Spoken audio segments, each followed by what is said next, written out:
The Warriors open as a small 3-point favorite.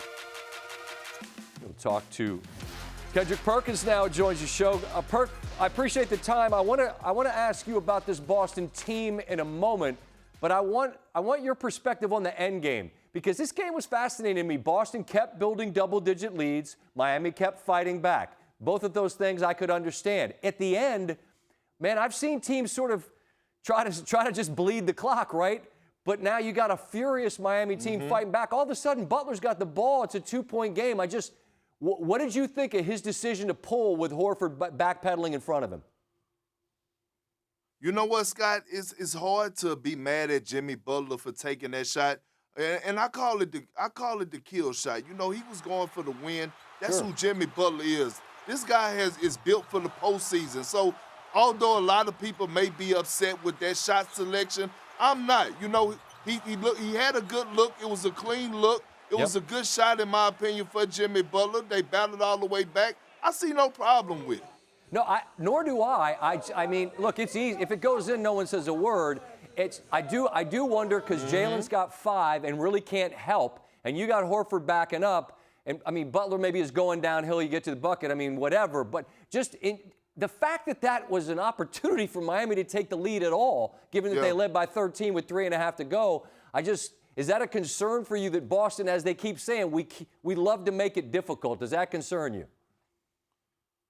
Well, it does in a way, especially with a young team like Boston going to the finals, Scott, because when you see moments like this, right, you look at the finals, and sometimes a new team that's representing the finals from the Eastern Conference or from the Western Conference, you can get caught up in the moment. And so when I looked at that, I thought the Boston Celtics were caught up in the moment and didn't finish the game. You got to play until that clock goes to 0. And I thought the Celtics didn't do that, which is a great learning experience because still in all, they got the dub. That's the key piece.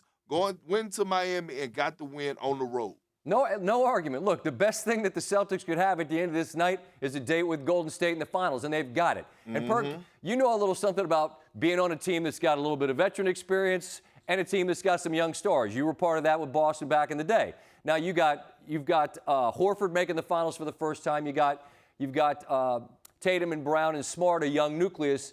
How do you feel like this Celtics team, even though they're new to the stage, are prepared to perform against an experienced Golden State team in the finals?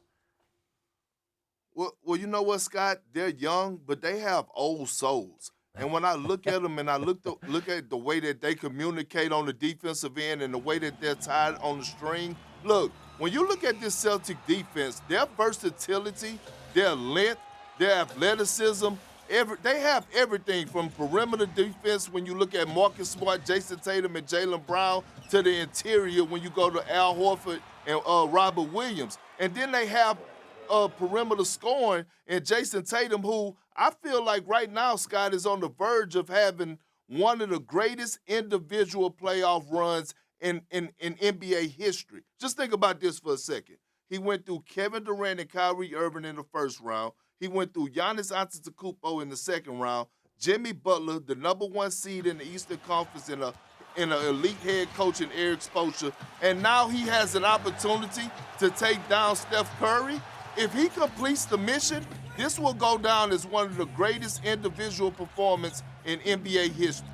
No doubt the path in front of them is incredibly difficult. I just wonder when you've played it, you go 7 with Milwaukee, right? Now you got to go 7 on the road with Miami, and now you got a much more rested and much more experienced Golden State team. It's the challenge is steep, but it's clear that this Boston team believes that they're prepared for the moment, and it sounds like you are too, yes? I am. And shout out to Ime Udoka. Because when you see a young team like this lock in on the defensive side of things, that means that the head coach got their attention. And so when I go back to the point I brought up earlier, Scott, here's the thing about making it to the finals, right?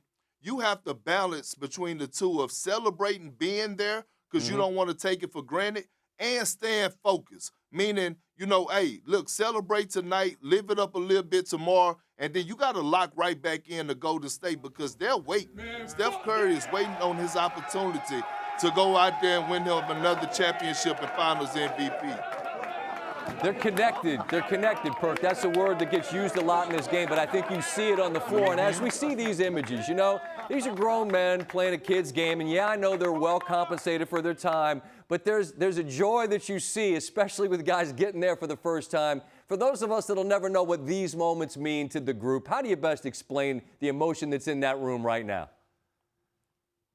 But you can't explain it, but you have to embrace it. Look, a lot of people talk about winning a championship, and I always preach, you don't know how hard it is just to make it to the finals, to make it to the promised land. Like, you have to embrace that moment. But you know what it shows me, Scott? It shows me togetherness. Just think, in the middle of the season, this team was 23-25 at one point of the season. They had one of the greatest turnarounds in regular season history, and now they're here. That means that they stuck together. They went through multiple times of adversity, and when you see them right now embracing the moment, the way that they played agenda-free basketball, it's a beautiful thing to watch.